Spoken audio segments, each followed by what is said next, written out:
Écoutez, bonsoir à tous et merci d'être venus nombreux. Il y a 2 ans, nous étions réunis dans la même salle pour parler du Covid-19, voir les aspects scientifiques, les aspects liés au diagnostic, à la vaccination. Et cette année, on a choisi de continuer sur ce thème, mais de prendre un peu de recul et de savoir justement ce qui a été appris de cette pandémie et quelles sont les actions qui sont en cours, tant au niveau national qu'au niveau international. C'est vrai que avant la pandémie de Covid-19, il y a eu une pandémie aussi de grippe H1N1, il y a eu d'autres épidémies, Zika, chikungunya, plus récemment monkeypox. Donc on voit qu'il y a une évolution quand même des maladies émergentes, infectieuses. Ce qu'il faut savoir, c'est que 75% des nouvelles maladies infectieuses émergentes sont des zoonoses. Et c'est pour ça qu'il est important d'avoir une approche intégrée, c'est-à-dire médecine humaine, santé animale, aspects environnementaux. Et c'est la raison pour laquelle ce soir, en fait, nous avons fait appel à différents représentants de ces secteurs.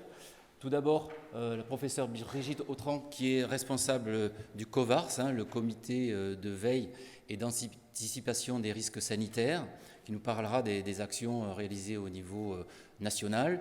Ensuite, le professeur Hervé Raoul, qui est de l'ANRS MIE pour maladies infectieuses émergentes, et qui parlera aussi des actions au niveau européen.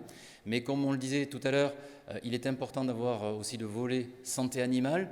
Et donc là, nous aurons l'honneur d'avoir le professeur Sophie Lepauder de l'École nationale vétérinaire d'Alfort.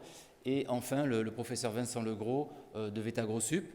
Juste un commentaire pour dire que effectivement les maladies ne connaissent pas de frontières, et puisque nous sommes dans cet amphithéâtre pour souligner qu'aujourd'hui il y a une nouvelle épidémie en France sur le cheptel bovin dans le sud-ouest qui s'appelle la maladie hémorragique épizootique bovine, qui est liée à un orbivirus. Ce n'est pas une zoonose, heureusement, mais on sait que parfois cette notion de barrière d'espèce peut vite être bannie. Donc tout ça pour montrer que cette maladie qui n'existait pas en France, qui existe par contre dans d'autres pays, et on suspecte que ça vient certainement d'Afrique du Nord, voilà, arrive et induit aussi des conduites particulières pour éviter la contamination, cette fois-ci au niveau d'un cheptel, mais tout ça pour montrer toute la plasticité que peuvent revêtir les maladies infectieuses aujourd'hui.